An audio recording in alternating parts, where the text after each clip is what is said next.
네, 지금부터 대한토목학회 2024 컨벤션 대학생위원회 심포지엄 미래 엔지니어를 위한 새로운 방향을 시작하도록 하겠습니다. 저는 이번 학생 포럼의 사회를 맡은 중앙대학교 소속 대한토목학회 대학생위원회 미래비전 본부장 신지현입니다.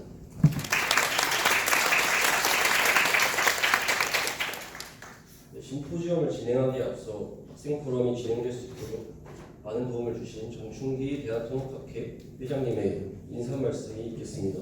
큰 박수 부탁드립니다.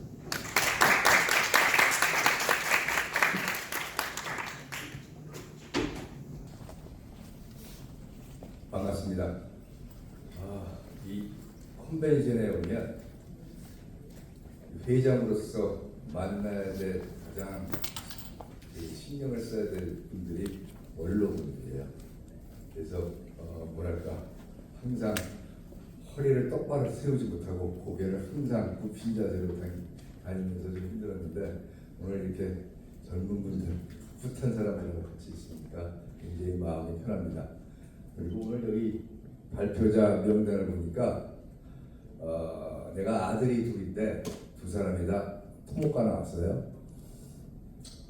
근데 내 후배도 있고 우리 아들들 대학 후배들도 있는 것 같아서 나름 또 반가운 생각이 듭니다. 각설하고 제가 말을 그렇게 잘하지 못하기 때문에 원고 있는 대로 말씀드리도록 하겠습니다. 안녕하십니까. 대한토목학회 제56대 회장 정충기입니다. 2024 컨벤션의 학생 심포지움 미래 엔지니어를 위한 새로운 방향에 참석해 주신 학생 회원 여러분 그리고 일반 회원 여러분 환영합니다. 그리고 고맙습니다. 학생 심포지움은 젊은 세대가 본인들이 엮어갈 미래를 고민하는 시간입니다. 특히 급변하는 최근의 산업 생태계를 생각할 때 토목 후속 세대의 고민이 많을 것으로 생각합니다. 건설과 토목에도 첨단 융합의 바람이 불고 있습니다. 아울러 기후위기와 노후 인프라 등 가까운 미래에 해결해야 할 난제도 산적해 있습니다. 학회가 그 변화 대응에 노력하고 있지만 그 맞바람을 맞게 되는 대학생 여러분들도 이에 대한 준비를 해야 합니다. 오늘 심포지움이 이를 위한 여러분들 노력의 일환이라고 생각합니다. 오늘 행사는 1부 교육제도 개선, 2부 건설 정책으로 구성되어 있습니다. 1부에서는 급변하는 건설 분야의 환경 변화에 대한 해외 대학들의 대응과 주요 대학 커리큘럼을 분석, 논의하고 실무적 차원의 교육을 국내외 대학에서 어떻게 반영하고 있는지를 비교하여 설명합니다. 건설 정책을 다루는 2부에서는 건설 산업의 혁신과 건설인 경력 관리 및 근무 환경에 대하여 발표합니다. 1, 2부 발표에 이어서 학회, 산업계, 관계의 전문가들의 토의를 통해 행사를 마무리하게 됩니다. 이 자리에서 나온 아이디어와 논의 결과 그리고 학생 여러분들이 오늘 보여준 토목에 대한 사랑과 열의는 토목과 건설 분야뿐 아니라 여러분 개인의 밝은 미래를 여는 크나큰 힘으로 작용할 것으로 확신합니다. 오늘 심포지움을 위해 많은 분들이 수고하셨고 하시게 됩니다. 우선 학생위원회, 특히 미래비전본부 위원 여러분 고맙습니다. 학생위원회 위원장으로서 심포지움 준비 및 패널 토론의 좌장을 맡으신 서울대학교 최은규 교수님께 감사의 말씀을 드립니다. 또한 이 프로그램의 토론자 역할을 흔쾌히 맡아주신 현대건설 박영준 상무님, 그리고 서울대학교 함영진 교수님, 국민대학교 김정인 교수님께도 감사 인사를 드립니다. 이 중 두 분은 사실 제가 추천했음을 슬며시 실토합니다. 더불어 이 자리를 빛내주신 모든 참석자 여러분께도 진심으로 감사드립니다. 학생 여러분, 여러분이 토목의 미래입니다. 학회는 항상 여러분을 주인공으로 생각합니다. 인류 문명과 함께하는 토목의 미래를 위해서 여러분의 노력을 성원하고 기대합니다. 고맙습니다.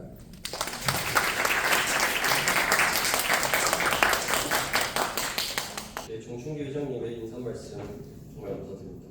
이제 본격적으로 KSC 2024 컨벤션 대학생위원회 심포지엄을 진행하도록 하겠습니다. 학생 포럼은 총 2부로 진행될 예정입니다. 1부에서는 국내 대학 토목공학의 발전을 위한 해외 대학 토목공학과 커리큘럼 분석 및 고찰을 주제로 교육제도 교정부의 주제 발의 및 패널 토론을 진행하겠습니다. 이후 잠시 후 2부에서는 건설업계 고령화 문제 및 청년층 유입 방안을 주제로 한 건설정책부의 주제 발의와 이에 대한 패널 토론을 진행하며 행사를 마무리하고자 합니다. 먼저 교육제도 개선부의 주제 발의를 시작으로 1부를 시작하도록 하겠습니다. 큰 박수로 맞이해 주시기 바랍니다.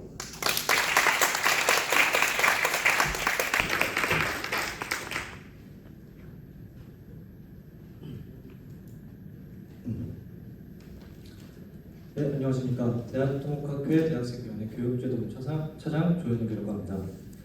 2024년 대한토목학회 심포지엄에서 국내 대학 토목공학의 발전을 위한 해외 대학 토목공학과 커리큘럼 분석 및 고찰에 대해 발표를 시작하도록 하겠습니다. 우선 발표에 앞서나 전달해 드릴 사항이 있는데요. 나눠드린 팜플릿에 포함되어 있는 PPT 자료와 발표하면서 보여드린 PPT가 조금 다른 부분이 있습니다. 이에 따라 앞에 화면을 참고하면서 발표를 들어주시면 감사드리겠습니다. 일단 모차로 전체적인 흐름을 간략하게 말씀드리도록 하겠습니다. 먼저 첫 번째 서론에서는 국내 대학 교육제도의 한계를 간단하게 제시하고 이 분석 대상으로 선정된 해외 대학, 그리고 그 기준, 그리고 조사 진행 방법을 소개를 해드리도록 하겠습니다. 두 번째에서는 선정된 해외 대학을 각 국가의 토목산업과 연관지어 토목공학의 분야 편향성을 분석을 해보았습니다. 그리고 세 번째 항목에서는 각 대학의 커리큘럼을 자세하게 분석하고 각 대학별 특화된 교육까지 알아보도록 하겠습니다. 네 번째에서는 이러한 해외 대학과 비교하여 이 국내 대학의 토목공학 교육이 나아갈 방향을 간단하게 제시를 하였습니다. 그리고 마지막으로는 결론에서 국내 대학 커리큘럼의 문제점을 기반으로 그 개선 방안을 도출하고 해당 연구에 대한 한계와 의의를 끝으로 발표를 마무리하도록 하겠습니다. 먼저 서론입니다. 저희는 국내 대학 교육제도의 한계를 세 가지 원인으로 한번 뽑아왔습니다. 편향된 과목, 미래지향적 교육의 부족, 또 실무형 교육의 부족입니다. 이렇게 세 가지 원인을 기준으로 해외 대학 커리큘럼 분석을 통해서 개선 방안을 모색하려고 하였습니다. 영국 대학평가기관 QS, TH 세계대학 영향력평가 등 신뢰도 있는 대학평가 사이트의 참고 자료를 분석하였고요. 또한 해당 대학 명성과 인지도, 그리고 공과대학이 차지하는 비중, 그 각 대학의 위치 등을 종합적으로 고려하여 선정을 하였습니다. 이에 따라 커리큘럼 분석 대상으로 선정된 대학은 다음과 같습니다. 도쿄대학교, 임페리얼 칼리지 런던, 델프트 공과대학교, 조지아 공과대학교, 난영 공과대학교, 교토대학교, 스탠포드 대학교, 케임브리지 대학교, MIT, 그리고 마지막으로 칭화대학교까지 총 10개의 대학을 선정을 하였습니다. 조사 진행 방법은 크게 두 가지로 진행을 하였습니다. 기본적으로 학과별 홈페이지를 방문하여 최근 소식과 정보를 수집하였고 로드맵 등을 통해 커리큘럼을 분석하였습니다. 또한 조금 더 사실적이고 생동감 있는 정보를 위해서 이 해당 해외 대학에 재직하고 계시는 교수님과 이 재학생들의 인터뷰도 같이 진행을 해왔습니다. 해당 자료는 NUS 재학생들의 인터뷰를 바탕으로 질문과 답변을 몇 개 정리하여 나타낸 사진인데요. 생각외로 표본의 양이 많지가 않아서 다른 해외 대학 학생들이 편하게 접근하여 답을 할 수 있도록 폼을 개설하는 등의 노력을 하였습니다. 네, 그럼 본론으로 넘어가도록 하겠습니다. 이 본론의 첫 파트에서는 해외 대학 토목공학과의 분야 편향성을 각 국가의 토목산업과 연관지어 분석을 해보았습니다. 먼저 도쿄대학교 사회기반공학과입니다. 이 도쿄대학교는 수자원 및 상하수도 공학이 특히 높은 개설 비율을 보였는데요. 저희는 그 원인을 두 가지로 제시를 하였습니다. 첫 번째는 일본이 메이지 유신 이후 폭발적인 인구 증가였습니다. 일본은 메이지 정부를 수립함에 따라 전염병의 유행이 빈번하게 발생되었고 이에 따라 도시위생이 중요성이 대두가 되었습니다. 따라서 상하수도 관련 연구를 통해 수자원 기술들을 발전시켜 상하수도를 비롯한 인프라 시설이 발달되게 되었습니다. 두 번째로는 일본의 수자원적 특징입니다. 일본의 수자원은 우기에 집중되어 있습니다. 따라서 우기에 비가 올 때 급한 하천 경사로 인해 물이 바다로 흘러가 실제로 사용할 수 있는 물의 양이 굉장히 적습니다. 1인당 가용 수자원량이 세계 평균 20%에 불과하기 때문에 이러한 상황이 일본의 수자원 관리의 중요성을 부각시켰습니다. 다음으로는 스탠포드 대학교 토목환경과학입니다. 이 스탠포드 대학교도 마찬가지로 수자원 및 상하수도 공학이 굉장히 많은 개설 비율을 보였습니다. 여기 오른쪽 사진을 보시면 2021년도 미국 캘리포니아주 가뭄을 모니터링하여 나타낸 사진인데요. 일단 전체적으로 보시다시피 빈번하게 가뭄이 발생이 되었고 이 가뭄의 정도 또한 지역별로 굉장히 상이합니다. 이러한 특성이 물자원의 분포를 불균형에 만들었고 공급을 원활하지 않게 만들었습니다. 또한 최근 캘리포니아주에서는 해수면 상승으로 인한 침식과 홍수 위험이 상승하여 극단적인 기후변화 발생이 많이 일어났습니다. 이에 따라 자연스럽게 수자원 관리와 상하수도 시스템 기술 개발이 필수적이 되었고 이 해당 기술 교육도 활발하게 이루어지게 되었습니다. 다음으로는 MIT 토목환경공학부입니다. MIT는 환경공학이 좀 많은 개설 비율을 보였는데요. MIT가 위치한 미국은 급변하는 기후에 따른 인프라를 충분하게 반영하려는 노력을 하고 있습니다. 오른쪽에 보시면 미국 토목학회 ASC와 연방해양대기청 NOAA가 협력하여 기후과학과 토목공학을 통합을 하고 이 회복력 있는 인프라를 개발 중이다라는 것을 시사하는 내용입니다. 이에 따라 기후 적응력을 가속화시키고 재난에 의한 비용을 절감시키는 등의 내용을 담고 있습니다. 아래 보시면 Both Solutions for Sustainability Across Scales라는 말이 있는데요. 이 MIT의 토목환경공학부의 비전입니다.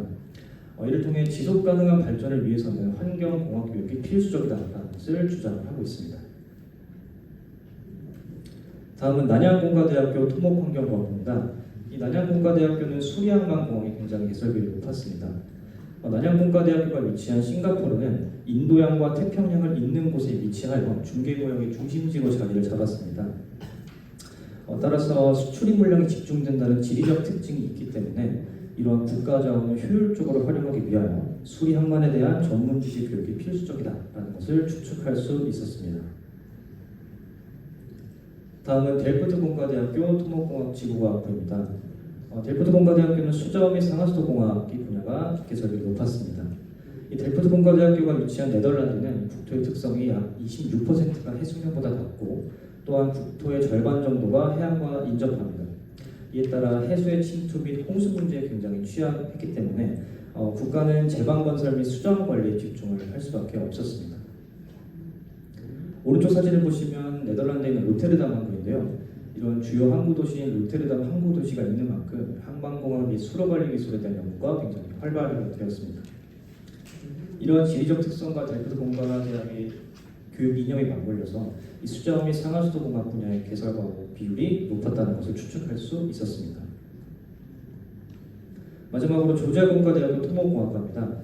이 조지아공과대학교는 구조공학 그리고 환경공학 두 분야가 개설비율이 높았는데요. 이 조지아공과대학교가 위치한 미국 애틀랜타는 이 교통 허브로서 기능을 합니다. 이에 따라 대규모 공항, 고속도로 및 철도망 등이 많이 설치가 되어 있고요.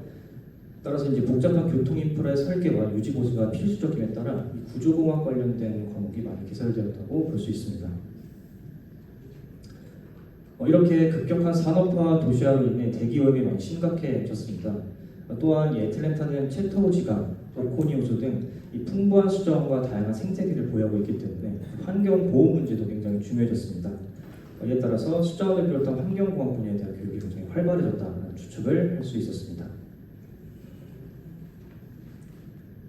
이렇게 위 대학들을 대상으로 분야 편향성을 조사해보고 그것을 각 국가의 토목산업과 연관지어 분석을 해보았습니다.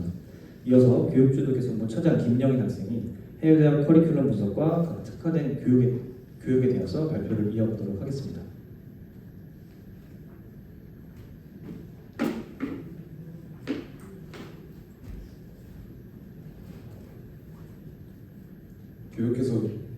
교육제도 개선부 차장 김영은입니다. 이어서 해외대학 커리큘럼 분석 및 대학별 특화된 교육에 대해서 발표하겠습니다. 도쿄대학교는 수자원 및 상하수도공학 분야가 13%로 제일 높은 비율을 차지했습니다. 구조공학, 건설관리 분야가 13%로 그 뒤를 이었습니다. 도쿄대학교는 다양한 프로젝트 과목들이 개설되어 있고 졸업 논문 작성을 위한 연구 그룹이 존재합니다. 다양한 프로젝트 수업들은 결과적으로 졸업 논문 연구 활동에 도움을 주게 됩니다. 4학년 진학 시 모든 학생들은 본인이 희망하는 연구실에 소속되어 연구를 진행하게 됩니다. 프로젝트를 기반으로 주제를 선정하기 때문에 학생들은 장기적인 목표를 가지고 연구에 임할 수 있게 됩니다. 다음은 임페리얼 칼리지 런던입니다. 임페리얼 칼리지 런던은 구조공학 분야가 26%로 제일 높은 비율을 차지했습니다. 수자원 및 상하수도공학 분야가 22%로 그 뒤를 이었으며 가장 특징적인 부분으로는 매달 3에서 5회 학과 세미나를 정기적으로 개최한다는 점입니다. 여러 분야를 융합한 세미나를 진행해 토목공학에 대한 넓은 시야를 제공하고 있습니다. 또한 3학년 과정 중 산업 파트너십을 통해 실제 프로젝트에 참여하게 됩니다. 팀워크와 설계 프로세스에 대한 실질적인 경험을 얻을 수 있어 실무 능력을 강화하는 데 큰 도움을 얻을 수 있습니다.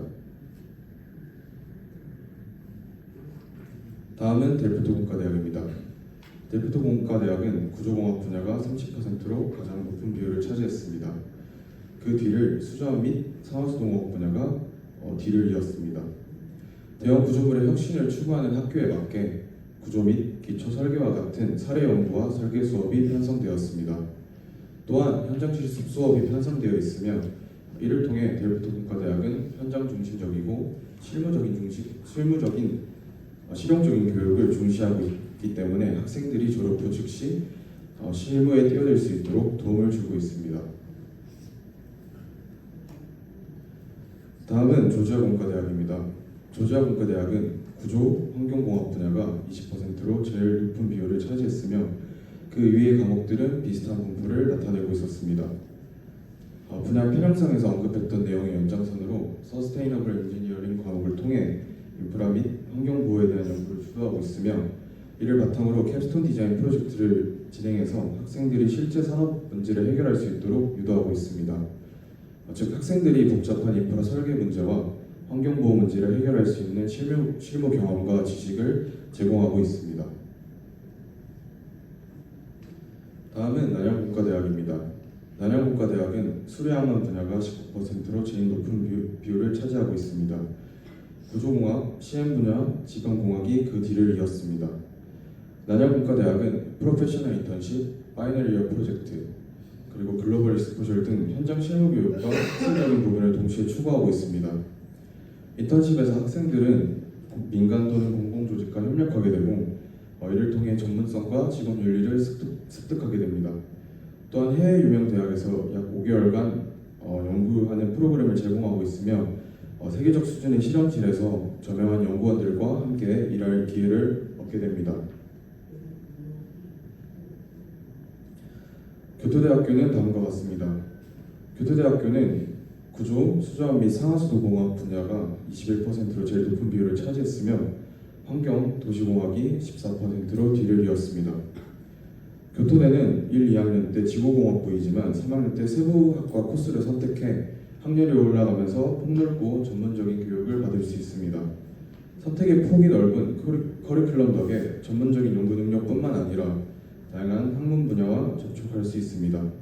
또한 국제 리더 양성을 목표로 한 글로벌 리더십 세미나를 개최하고 있습니다. 첨단과학 개발 현장에서 연수를 진행하고 있으며 연구 개발에 필요한 기술, 리더십 등과 같은 관련 요인들을 배우게 됩니다. 스탠포드 대학교는 환경 분야가 27%로 가장 높은 비율을 차지했으며 수리, 항만, CM 과목이 그 뒤를 이었습니다. 학생들은 입학 후 다음과 같이 4가지 세부 전공 중 본인의 분야를 선택하게 되고 지도교수와 함께 약 2년간 연구를 진행하고 논문을 작성하는 기회를 받게 됩니다. 또한 다른 대학의 연구자들과 프로젝트 팀으로 작업이 가능하게 됩니다. 전문기관의 전문가와 학생들이 연구를 진행해 만든 기술이 실제 현장에 적용된 사례가 늘고 있어 학생들에게 실무를 접할 수 있는 최적의 방법이라고 생각됩니다. 다음은 캠브리지 대학교입니다. 캠브리지 대학교는 구조공학 분야가 29%로 가장 높은 비율을 차지했으며 수자원 및 상하수도공학, 지방공학 분야가 그 뒤를 이었습니다. 토목공학 과목 중 설계 과제를 가장 중요하게 생각하고 있으며 두 가지 프로젝트 주제를 선정해 약 2년 동안 연구 및 논문 작성을 수행하고 있습니다.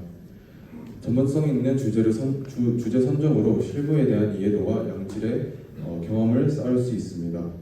사진은 약 7주간 진행되는 건설 엔지니어링 전문 개발 과정으로 강의, 워크숍, 세미나 및 감독 등으로 구성된 전문가와 그룹 프로젝트를 진행하고 있습니다. 현재 시급한 건설 문제를 해결하는 데 필요한 기술력과 통찰력을 기를 수 있으며 궁극적으로 건설업계 리더를 양성하는 데 기여하고 있습니다.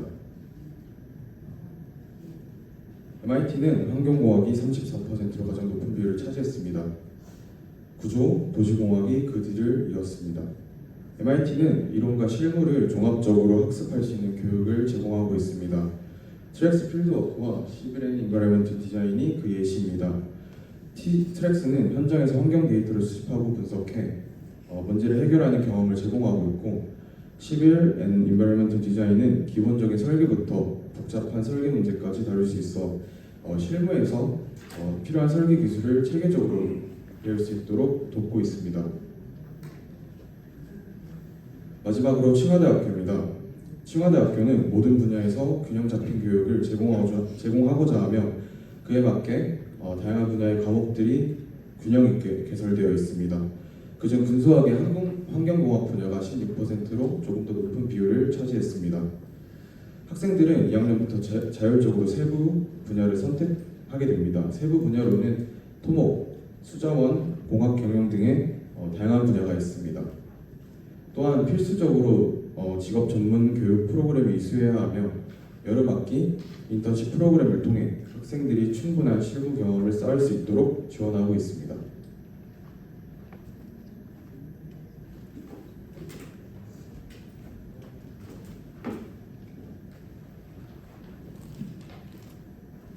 교육제도 개선부 부장 신서연입니다.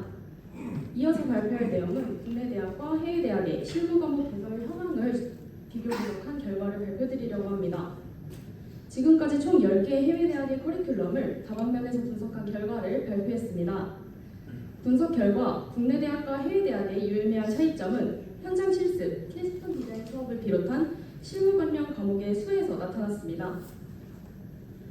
2023년 국내 대학 토목공학과 학생들을 대상으로 진행한 설문조사에서 학생들의 21%는 실무 교육이 부족하다고 느꼈으며 20%는 현장 실습이 부족하다고 응답했습니다. 이러한 결과의 원인은 학문 혁신의 속도, 교육 예산과 자원의 한계, 그리고 산업계와의 협력 부족으로 나타났으며 결과적으로 현장에 투입된 학생들은 적응에 어려움을 겪어 현장에서의 생산성 저하와 교육 비용의 재투자라는 부작용을 초래한다는 것을 확인했습니다. 그렇다면 해외 대학은 실무 및 현장 교육을 어떻게 진행하고 있을까요? 먼저 임페리얼 칼리지 런던입니다. 임페리얼 칼리지 런던 토목공학과에서는 프로페셔널 엔지니어링 프랙티스라는 과목을 통해서 학생들이 실제 프로젝트 관리와 엔지니어링 문제 해결 경험을 얻고 있었습니다. 다음으로 난양공과대학교 또한 프로페셔널 인턴십, 인터그레이티드 디자인 프로젝트, 그리고 파이널 이어 프로젝트를 통해서 학생들이 산업 현장에서 직접 일할 기회를 제공받고 있었습니다.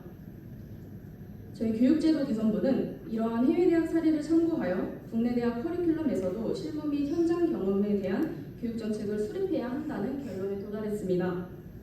그 방안으로는 산업협동 강화, 실습 중심의 과목 확대, 그리고 인턴십 프로그램 마련을 제시합니다.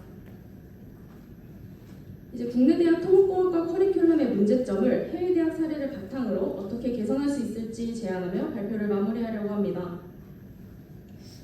먼저 국내 대학 커리큘럼의 문제점을 크게 두 가지로 나누어서 말씀드리겠습니다.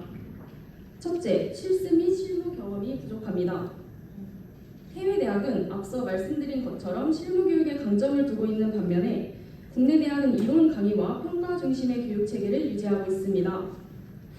물론 종합 설계나 캡스톤 과목이 있습니다만 시간과 자원적 한계로 인하여 실질적 적용보다는 연구 단계에 머무르는 경우가 많았습니다. 둘째로 개설된 수업들이 특정 분야에 편향되어 있는 모습을 발견했습니다. 이런 문제점의 해결책을 해외 대학에서 도출해 보았습니다. 먼저 실무 경험 부족의 문제는 활발한 동문 간 네트워킹 활성화를 통해서 후배들에게 지속적으로 기회를 제공함으로써 해결할 수 있습니다. 과목 편향성 문제의 해결을 위해서는 선택 과목을 세분화하는 것을 제안합니다. 물론 해외 대학 커리큘럼 또한 모든 과목이 동일한 비율로 편성되어 있진 않았습니다.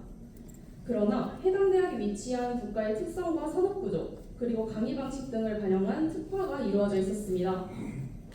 더불어 선택 과목의 세분화를 통하여 특정 과목이 도태되지 않도록 지원하고 있었으며 결과적으로 학생들이 교육 과정을 직접 자율적으로 계획함으로써 학문에 대한 열정과 흥미를 고취시킬 수 있었습니다. 뿐만 아니라 연구와 프로젝트 기반 수업이 활성화되어서 의미 있는 연구가 많이 진행되어 있었으며 다양한 수업 외 활동들이 학부생들에게 지속적인 동기를 부여하고 있었습니다. 국내 대학에서도 학생들이 학문에 흥미를 느끼고 또 학습 동기를 유지할 수 있도록 커리큘럼의 재편성 외에도 학생 흥미를 반영한 행사와 설명회, 그리고 산학협력 강화, 융복학적 과목의 확대가 필요합니다.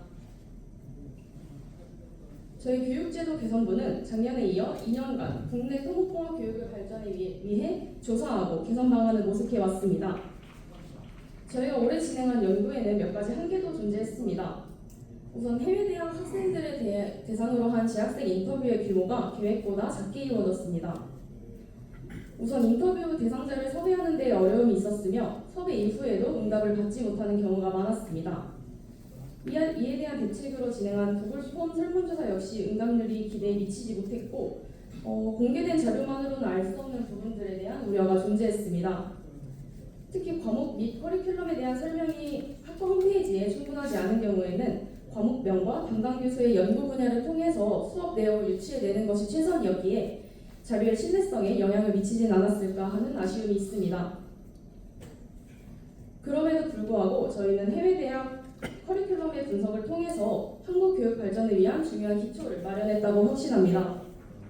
저희 교육제도 개선부는 오늘의 교육이 내일의 사회를 결정한다는 사명감으로 앞으로도 연구를 지속하겠습니다.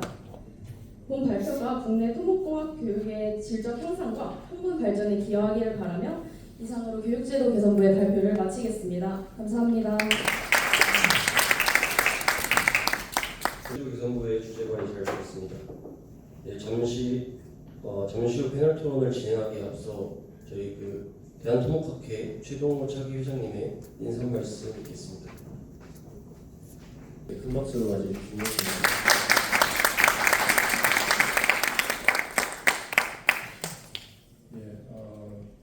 맨 처음부터 참석을 해야 되는데 식사 중에 제 앞에 앉은 분하고 이야기가 좀 길어져가지고 좀 늦어서 죄송한 마음을 전합니다.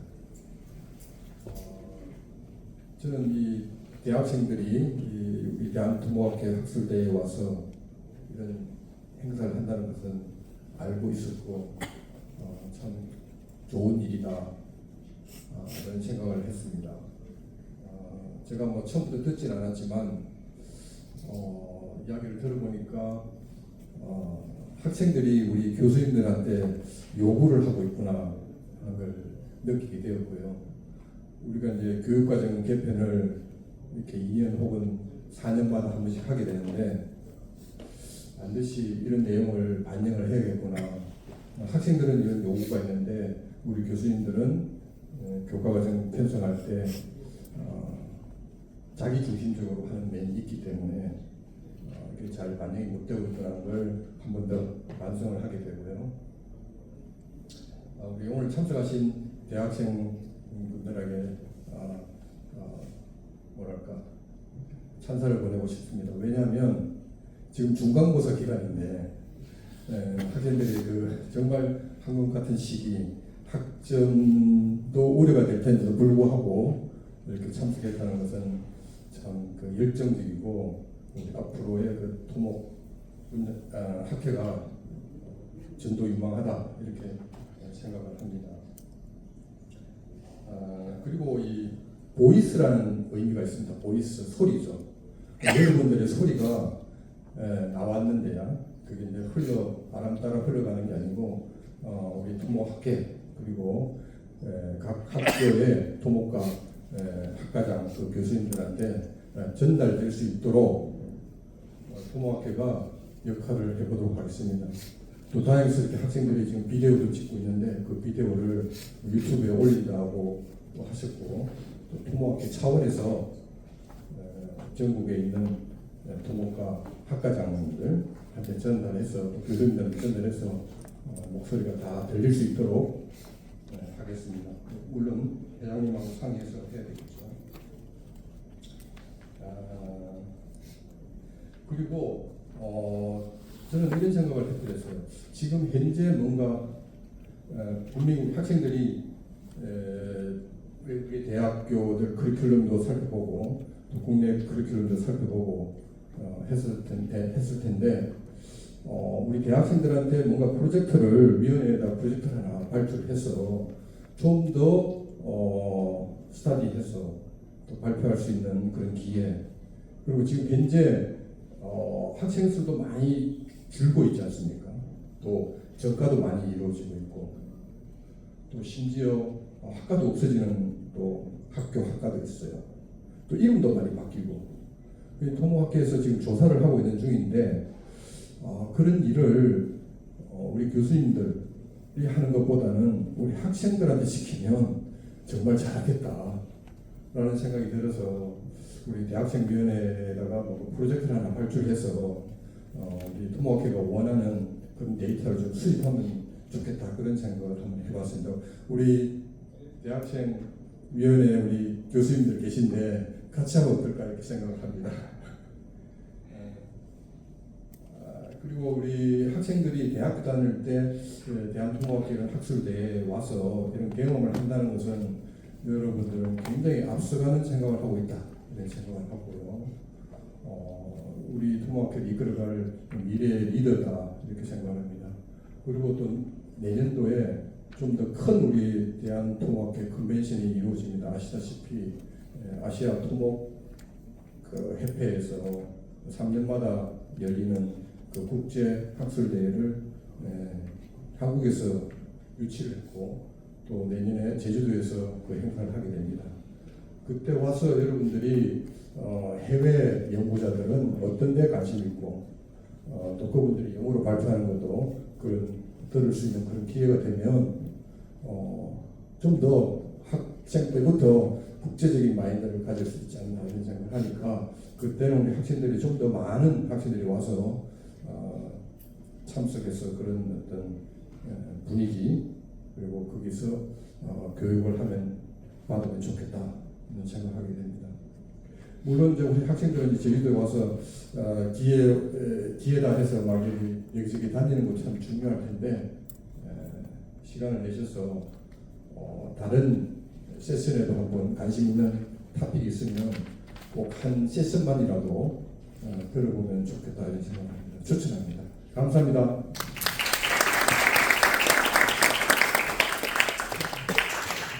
최종철 회장님의 좋은 말씀 감사드립니다.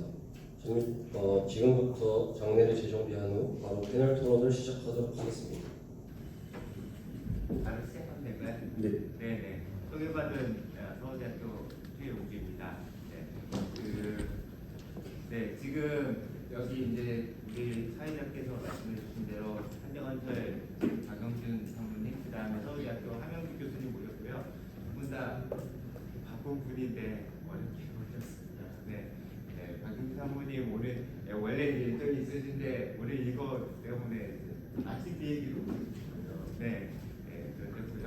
우리 함영주 교수님 이제 저희 텍사스 A&M에서 근무하시다가 이번 학기에 새로 오셔서 여러 가지 활동을 하셔야 되는 중에 또 여기 참여해 주셔가지고 감사하다는 말씀 전드립니다.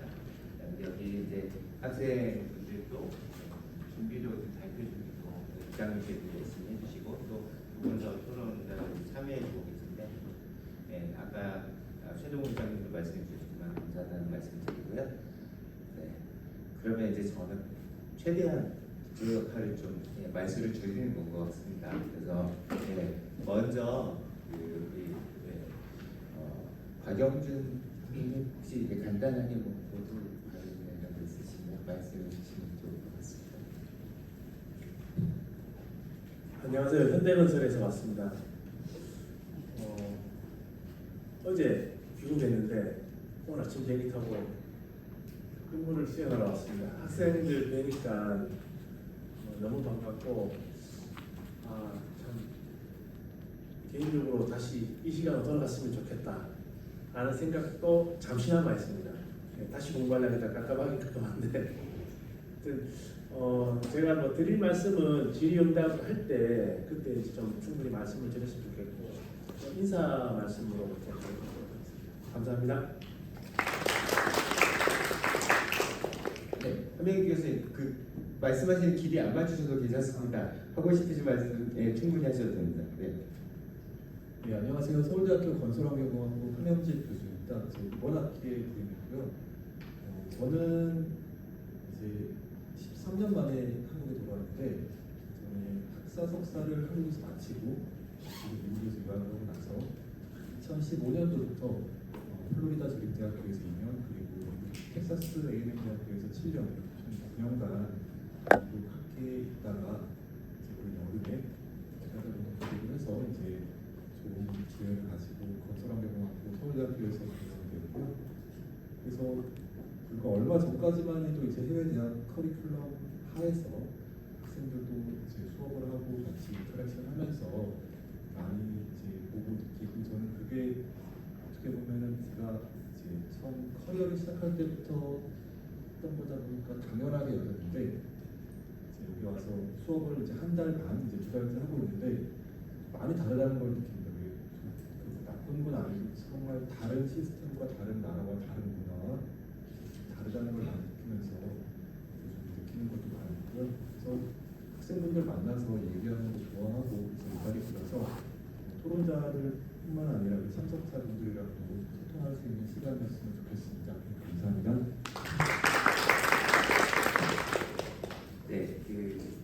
제가 조금 이제 듣다 보니까 궁금한 게 생겨서 일단 한 교수님 많이 다르다고 하셨는데 어떤 점에서 제일 크게 다른 걸 느끼셨는지 조금만 소개해 주실 수 있을까요?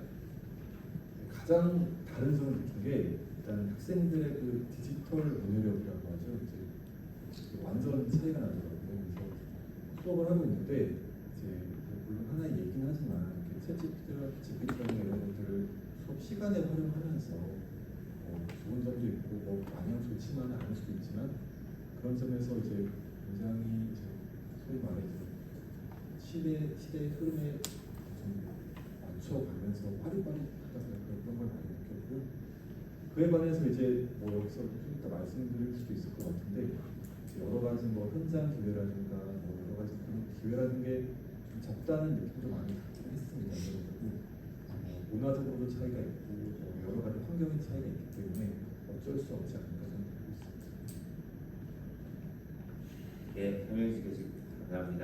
예, 그러자면 저도 아까 발표를 들으면서 우리 학생들께서 지적해 주셨던 실습, 실무 기회, 부재 이런 것들에 대해서 고민이 많이 되고 이제 얘기를 해볼 주제라고 생각이 드는데 일단 이제 그거를 하나 두고 또 날카로운 그 지적을 해주실 더 오셨기 때문에 말씀 먼저 드리겠습니다. 네, 어떤 분께서 먼저 하시겠어요? 네, 부장님 아까 먼저 하셨죠. 네.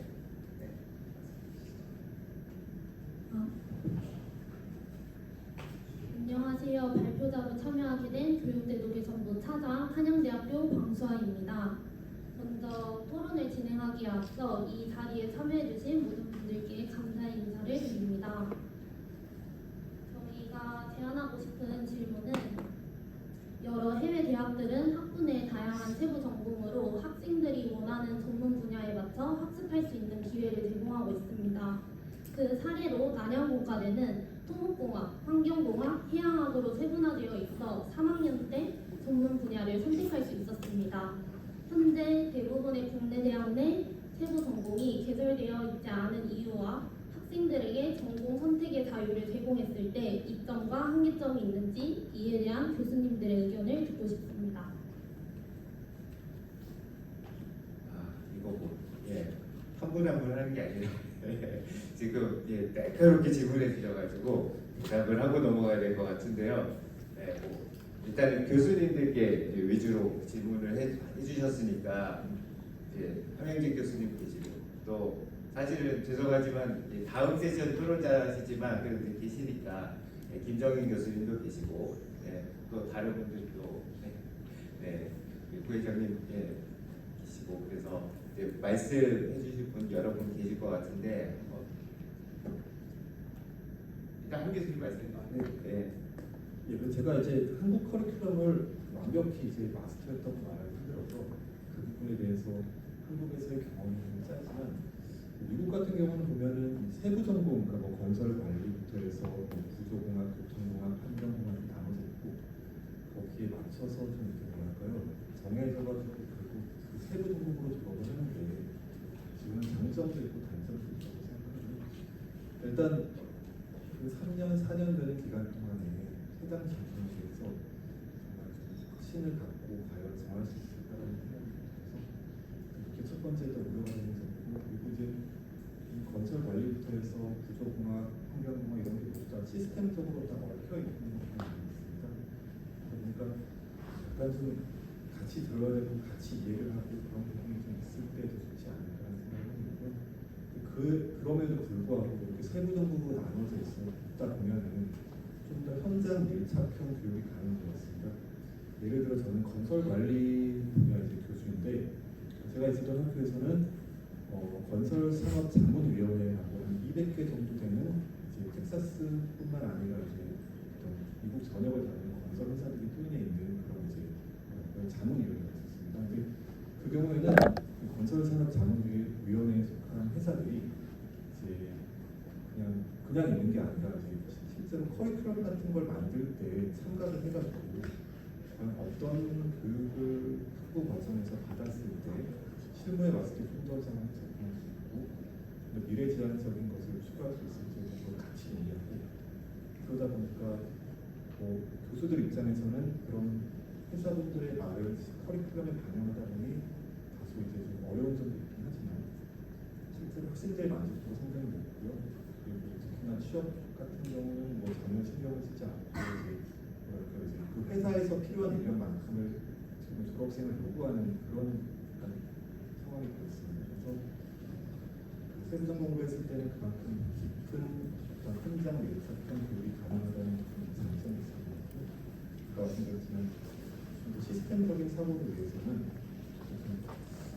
학부 정도는 그래도 3학년 정도는 폭넓게 듣고 이해하고 다른 분야에서는 어떤 걸 하고 있는지 같이 알았을 때 나중에 세부 전공을 좀 더 잘 고를 수 있지 않을까 그런 생각을 하고 있습니다.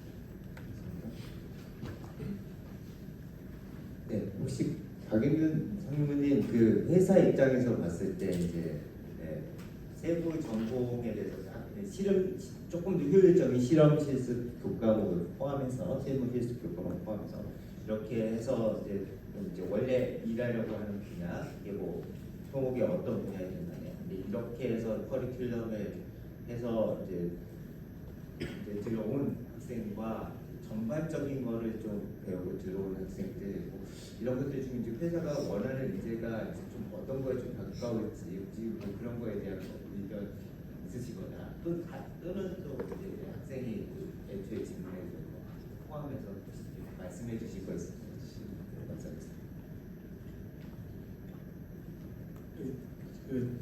지금 강수아 학생님께서 질문하신 게 개인적으로 이 답을 지금 낼 수 있을까 쉽지 않은 질문을 주셨고 이제 좌장님께서 질문하신 것에 대해서 답을 드리기 전에 저도 함 교수님이 말씀하신 거에 좀 연장선에서 먼저 좀 의견을 좀 드리고 시작을 하면 저를 좀 제가 왜 이 말씀을 드리느냐 제가 누구냐에 대한 추측이 좀 돼야 되니까 저는 이제 아직 저는 좀 다릅니다. 육군사관학교를 졸업했고 이제 졸업 후에 그 서울대학교에서 구조로 공부를 했습니다. 근데 구조를 공부하다 보니까 이거 뭐 내가 토목공학을 하는데 도대체 이거 건물을 짓는지 내가 수학과인지 내가 헷갈릴 정도로 너무 힘들더라고요. 계속 밤새도록 코딩만 하고 야 이렇게 해서는 안 되겠다. 병 걸릴 것 같다. 그래서 제가 그때 현역의 신분이었으니까 과감하게 틀어야 되겠다. 그 당시에 막 조사해 보니까 한국에 그렇게 흔하지 않았던 전공이 건설사업관리였습니다. 그래서 제 박사 나갈 때는 아까 텍사스 A&M 말씀하셨는데 텍사스 A&M 박사 나갔는데 그때 느낀 것은 아까 말씀하신 그대로입니다. 이 텍사스 주 내에 있는 많은 건설 회사들이 대학의 커리큘럼을 공동으로 운영할 정도로 깊이 참여를 하고 있었다는 거예요. 제가 그걸 느꼈고 왜? 궁극적으로 제가 감히 말씀드릴 수 있는 것은 제가 현대건설 육사에서 한 10여 년간 똑같이 이제 교편을 잡았습니다. 그런데 교수님께서 하시는 수업이 아니고 과연 이 수업의 목적, 이 교육의 목적이 수요자가 학생이라면 학생을 위한 수업으로 바뀌어야 되지 않겠나 그 생각을 많이 했고 그럼 그 학생들이 과연 어디로 가야 될 것인가? 기업으로 취업을 할 것인가? 공무원으로 갈 것인가? 아니면 뭐 연구자가 될 것인가? 여러 다양한 길이 있지 않습니까?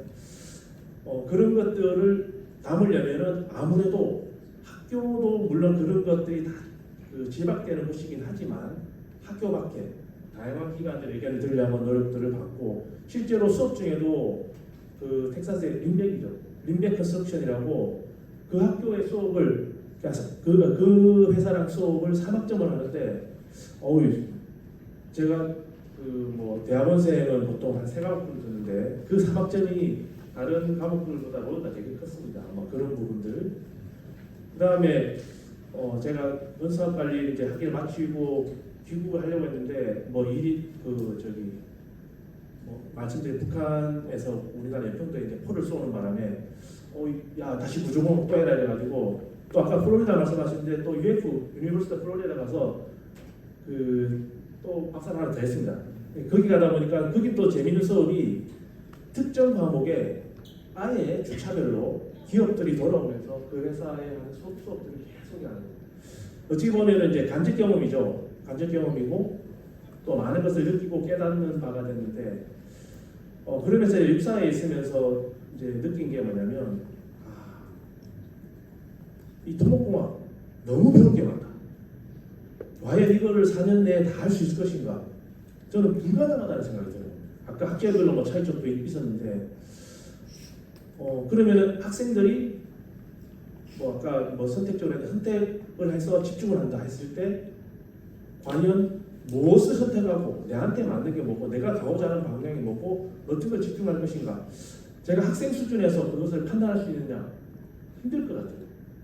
그것도 힘들고 또 산을 올라간다고 했을 때 여러 방향의 산을 올라가지만은 뭐 구조를 했던 사업 관리를 했던 수리 수문을 했던 뭐 지방을 했던 여러 다양한 학문을 해도 결론적으로는 어느 정도 이상 되면 타 사업들을 관리를 해야 돼요.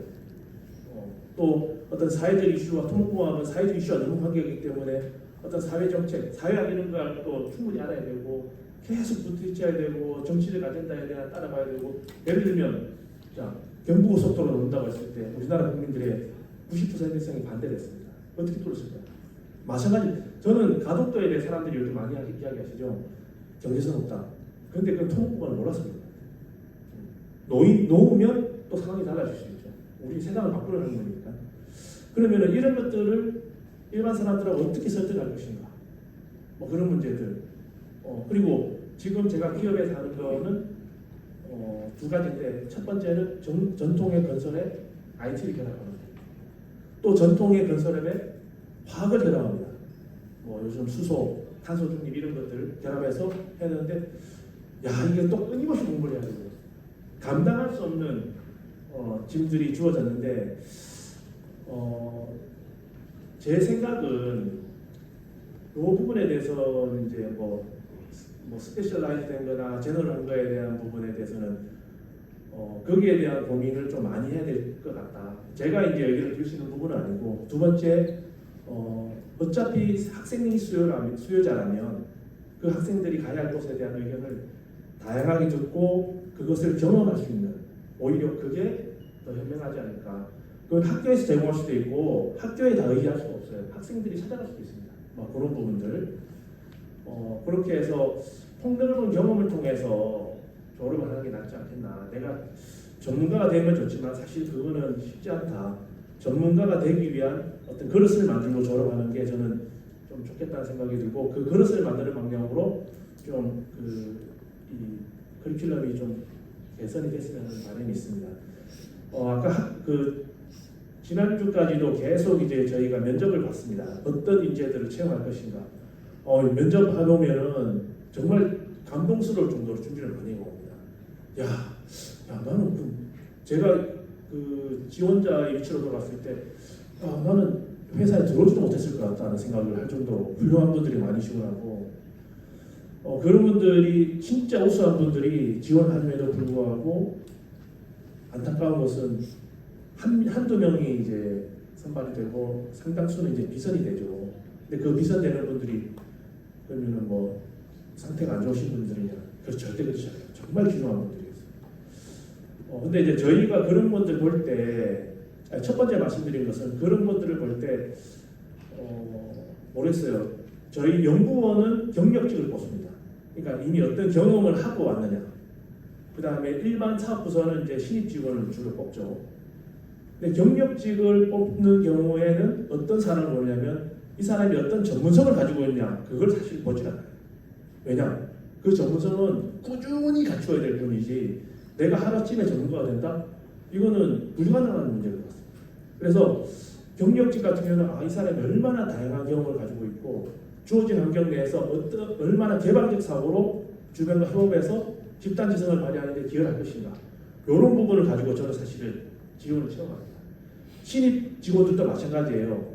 이 사람이 얼마나 잘했느냐, 그걸 보지 않아요. 이 사람이 얼마나 성실하고 조직에 수능할 수 있고 어떤 긍정적인 태도를 가지고 있고 이런 부분들을 많이 보죠. 그래서 사실 뭐 우리가 왜 공부 잘하는 애를 뽑느냐, 저는 공부 잘하는 학점이 좋은 인원들을 공부를 잘해서 뽑는 게 아니고 그것은 성실성의 척도이기 때문에 그런 걸 뽑고, 이 학생들이 얼마나 자기가 지금 이렇게 학생위원 하시는 분들, 아까 우리 최동훈 교수님 말씀하셨는데 중간 시험에 정말 이기적으로 안 올 수도 있는데 이런 데서 봉사를 하고 기회, 어차피 토목공학에 하는 아이덴티티를 봤을 때는 그러한 노력을 하는 분들이 보이더라고요.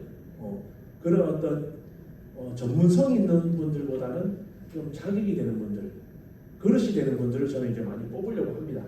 그거 첫 번째 말씀드리고, 두 번째 질문에 대한 말씀을 드리면 아무래도 저희 현대건설이 국내에 있는 대기업 중에는 가장 큰 규모를 자랑하다 보니까 아마 뭐 제가 드리는 말씀이 크게 틀리진 않았을 것 같아요. 그리고 실제로 저희가 메이저 6대 건설사들 모이면은 주로 저희 현대건설이 의장을 하고, 또한 이제 이 결정된 것들이 이제 2분의 3호사가 다 내려가는 그런 분위기에서 기업 측면에서 말씀드리면 채용 공고를 보시면 아실 거예요. 수리학, 아까 어떤 학과는 부조가 많고 수리수가 많다는데, 냉정하게 말씀드리면 건설회사의 전공에서 수리수문 뽑겠다, 부조 뽑겠다, 학부생은 그걸 찾지 않습니다. 특히 저희 모집 공고 보시면 이거 건설회사 모집 공고 맞아? 싶을 정도로 엄청난 도전을 받을 겁니다. 저희도 지난주에 제가 면접했던 것은 AI 빅데이터, 거기에서 3명을 뽑는 거고, 로봇에서 2명을 뽑고, CCUS, 아마 CCUS 학생분들은 생소하시죠? 그렇죠? 아주 대세예요. 이게 이제 기후산업이 이렇게 해가지고, 기후산업의 핵심이 화학이냐? 그렇지 않아요. 전체를 크게 만드는 거는 또 토목공학이거든요. CCUS. 수소 이야기하는데, 수소는 지금 이미 앞에 와 있습니다. 그런 부분들. 미래 모빌리티. 눈에 보이는 차량 가지고 도로교를 설계한다? 그거는 새로 오실 분들에 대한 도전은 아니에요. 그거는 기성세대에 대한 부분이고, 미래 모빌리티. 그래, 자율주행차 간다면은, 그래, 레벨 4에서 레벨 5 올라가는데, 이 한 단계 올리는 것보다는 도로 자체를, 지금 뭐 ITS 이야기지만, 최고의 어떤 지능화된 도로로 만들어야겠다. 집을 만들면은, 단순하게 어떻게 이게 라멘 구조냐, 어떤 이런 걸 따지는 게 아니고, 여기에 지능 영업이 구축하기 위해서는 거기에 대한 어떤 비메모리 반도체 이런 시장에 대해서 알고 있는 사람이 있는가, 이런 것들을 계속 물어봐요. 그게 뭐냐면 저희가 뽑는 기준은 전통의 토목공학에 대해서는 기본적으로 소양을 다 갖췄다고 보고 있기 때문에 경쟁력이 있는 사람이라면 플러스 알파 학제에 대해서 얼마나 본인이 관심을 가지고 준비를 해가왔느냐, 뭐 그 사람이 잘한다고 저희가 가정을 하지 않습니다. 준비한 틀, 얼마나 이 사람이 개방된 사고를 가지고 있느냐, 그런 부분들을 저희가 관심을 가지고 직원들 채워갑니다. 네, 이렇게 말씀드릴게요. 네, 좋은 말씀 잘 들었습니다. 혹시 이게 이제 지금 중간에 혹시 오신 분들은 결국은 뭐 어찌 보면 우리 학부 커리큘럼에서 뭐 이걸 트랙별로 좀 나중에 3, 4학년에 나눠서 할 것이냐, 아니면 이제 전반적인 건설 또는 뭐 건설환경공학 이렇게 해서 졸업하는 게 좀 적절할 것이냐, 이제 이런 것들에 대해서 이제 학생이 처음에 이렇게 논점을 이제 던져주셨는데요. 네, 혹시 플로어에서 또 뭐 추가적으로 좀 그것과 관련해서 말씀해 주실 분 계실까요?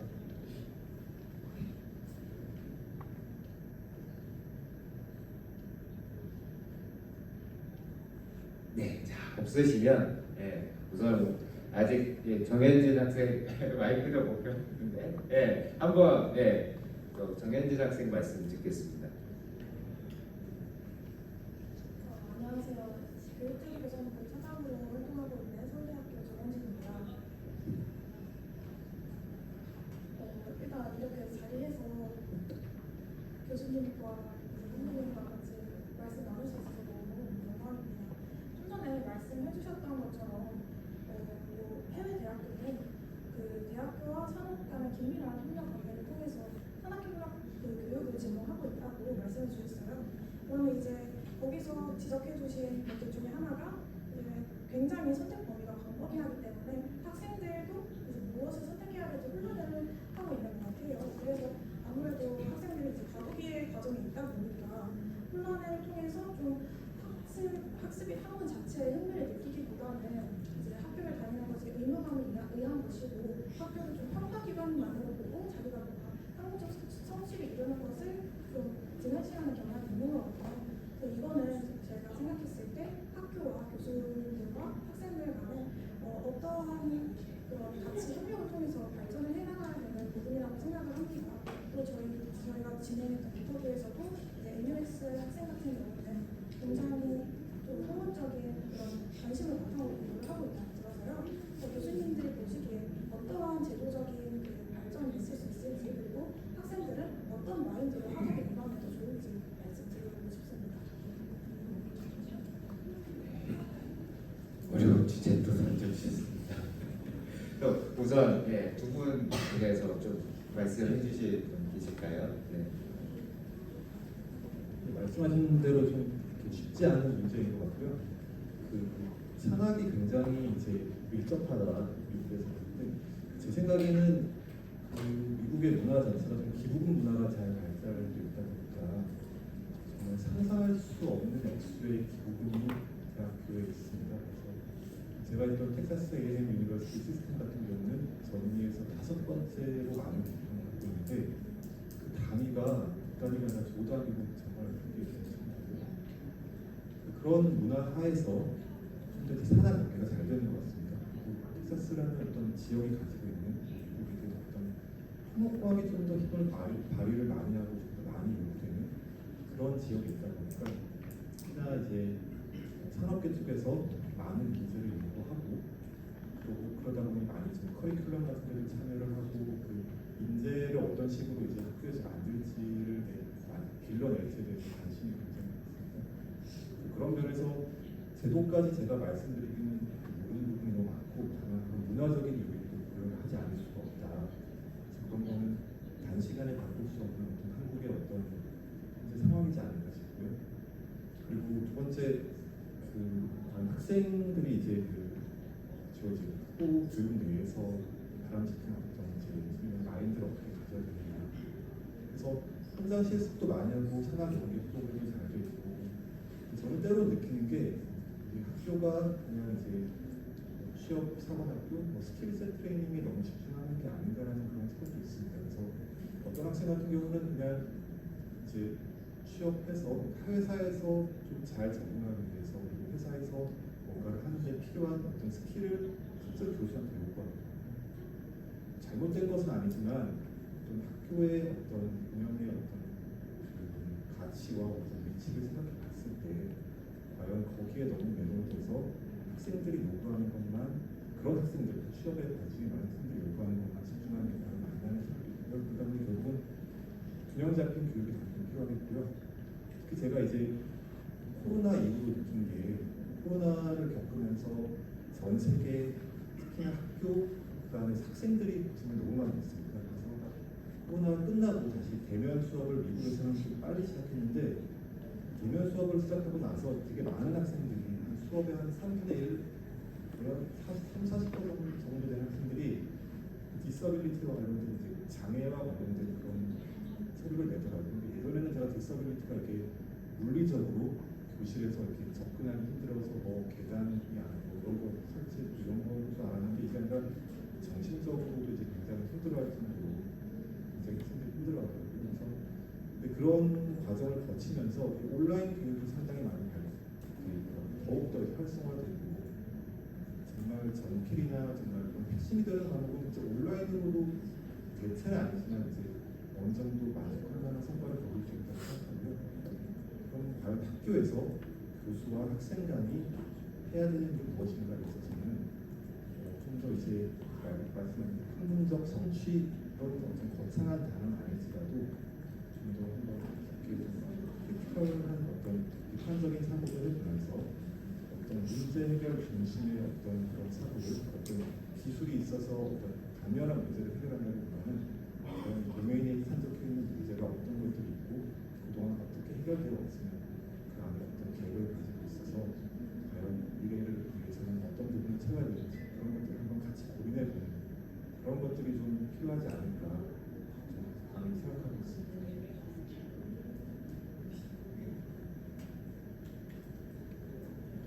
아니, 한 교수님 충분히 다 말씀하신 것 같은데 좀 부연 설명드리면 텍사스 A&M 같은 경우는 학교 내 미국은 연방 정부의 국토부가 없어요. 아마 놀라셨을 것 같은데 주로 주정부의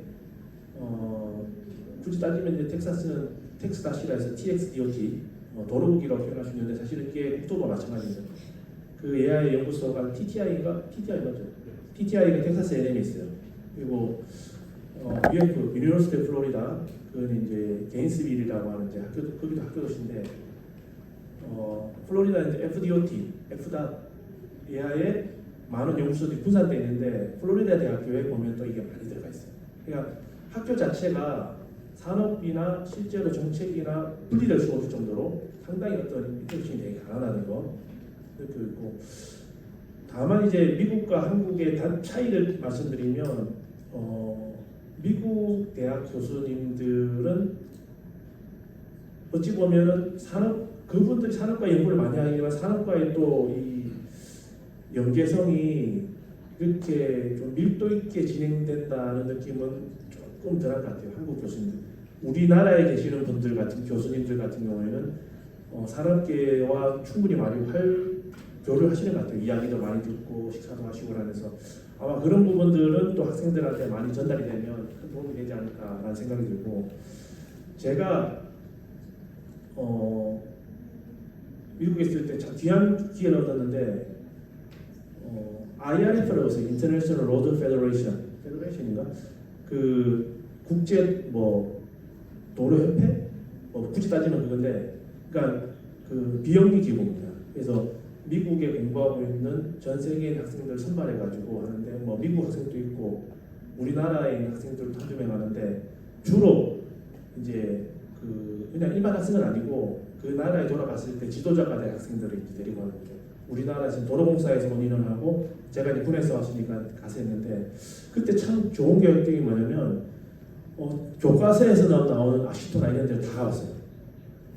월드뱅크를 데리고 가는데 이 월드뱅크가 저는 한국은행인 줄 알았어요. 가보니까 월드뱅크가 우리 토목하고 상당히 관계가 깊은 그 기관이더라고요. 아 이런 데서 이런 게 하는구나. ADB 필리핀 아닌가 있죠. ADB 아시안개발은행 야 이게 토목과 관계가 있구나. 이런 경험들을 되게 많이 했어요. 많이 했고 그러면서 제가 한국에 와서 지금 질문하신 거에 대해서 고민을 되게 많이 하다 보니까 느낀 게 이게 이렇게 해서는 안 되겠다. 근데 육군사관학 보니까 그럼 세계 최강의 미국의 미육사 웨스트포인트를 이렇게 운영하는 거야. 보니까 다 아시겠지만 미육사는 미국 대학의 토목공학 랭킹 1위입니다. 최고의 학부죠. 그리고 미 연방 정부 약간 연방 정부 국토부가 없다 했는데 연방 정부의 국토부 임무를 미 공병단이 수행을 하고 있습니다. 그러다 보니까 가장 실질적이죠. 거기에 가서 그러면 커리큘럼을 찾아보려고 잠깐 들여다봤어요. 보니까 웬걸 일반 대학에 있는 토목공학 수업보다 과목 수가 훨씬 적어요. 그럴 수밖에 없죠. 왜? 일반 전공대이지만 분수학도 해야 되고 또 지도자가 돼야 되기 때문에 다양한 것을 공부해야 됩니다. 근데 그럼 그것을 메이크업하기 위해서 학교에서 어떤 노력을 하냐? 제가 보니까 이게 우리 모르겠어요. 대학에 이게 도움이 안 될 수도 있을 것 같은데 학생들에게 생도들에게 엄청난 어떤 그 기관에 대한 방문, 거기에 따른 레포트, 그 다음에 엄청난 독서 양을 요구하더라고요. 그래서 제가 그걸 한국 육사에 이제 적용한 게 그 토목공학 관련해서 전공 관련해서 육사니까 64권의 책을 읽고 졸업을 해야 된다. 라는 걸 집어넣었어요. 이게 쉽지 않습니다. 이게 졸업하기 전까지 4년 동안 64권의 책을 읽다는 게 1년에 10권 이상씩 읽어야 되잖아요. 한 달에 한 권씩인데 쉽지 않을 것 같아요. 근데 졸업할 때 생도들이 반응을, 피드백을 주는 게 부끄러운 모습인데 수업 시간에 배웠던 것보다 책을 통해서 우리 현장을 방문해서 했던 직관적 경험이 내가 미래에 어떻게 갈 것인가에 대한 내가 전문성을 떠나서 방향을 설정하는데 상당히 도움이 됐다라는 이야기를 하더라고요. 그래서 저는 그 생각이 들었어요. 타분야는 모르겠는데 적어도 우리가 사회에 기여하는 이런 학문을 다루는 토목공학을 전공한 학생들이라면 좀 이제 그런 면에서 좀 약간 제로 개선이나 개인의 노력을 좀 지향하는 방향으로 하면 어떻겠나 그런 생각을 많이 해봤습니다. 지극히 개인적인 생각입니다. 이상입니다. 네, 지금 정해진 시간은 거의 다 됐죠. 그럼에도 불구하고 이제 조금 더 하시고 싶으신 말씀 있으면 한두 마디씩 간단히 해주실 수 있을까요? 네, 우리 부장님, 한 말씀 해주시겠어요? 네, 안녕하세요. 교육제도개선부 부장 신서연입니다. 저는 오늘 발제부터 토론까지 이렇게 참여를 했는데 저는 학생위원회로서 활동하다 보니까 학생들의 의견을 주로 들어왔습니다. 이 컨벤션을 준비하는 과정에서. 지금 산업계에 계신 상무님과 그리고 교수님의 말씀을 들어보니까 저희 학생들도 또 어떤 시야를 가지고 어떤 공부를 해야 되는지도 배울 수 있었고 앞으로 남은 대학 생활에 있어서 방향성을 좀 설정하는 데 많이 도움이 되는 귀한 시간이었던 것 같습니다. 감사합니다. 예. 좋은 말씀 해주셔서 감사하고요. 아마 여기 이제 계시는 교수님들 또 다른 일반 회원님들도 또 우리 고객님께서 해주신 말씀이잖아요. 또 물론 이제 설명을 또 해주시고 이제 이런 상황이다, 또 이런 게 필요하다라고 말씀을 해주셨지만 또 한편으로는 우리 고객들이 이런 이제 생각을 갖고 계시다라는 생각을 좀 하게 되셨을 것 같아요. 준비해 주시고 좋은 말씀 주셔서 감사드립니다. 박영 장군님 준비 감사드립니다.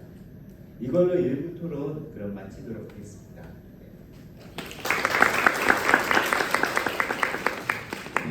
네, 2부 마무리가 되었습니다. 현 시각으로부터 10분 후인 10시 53분에 2부 시작하도록 하겠습니다.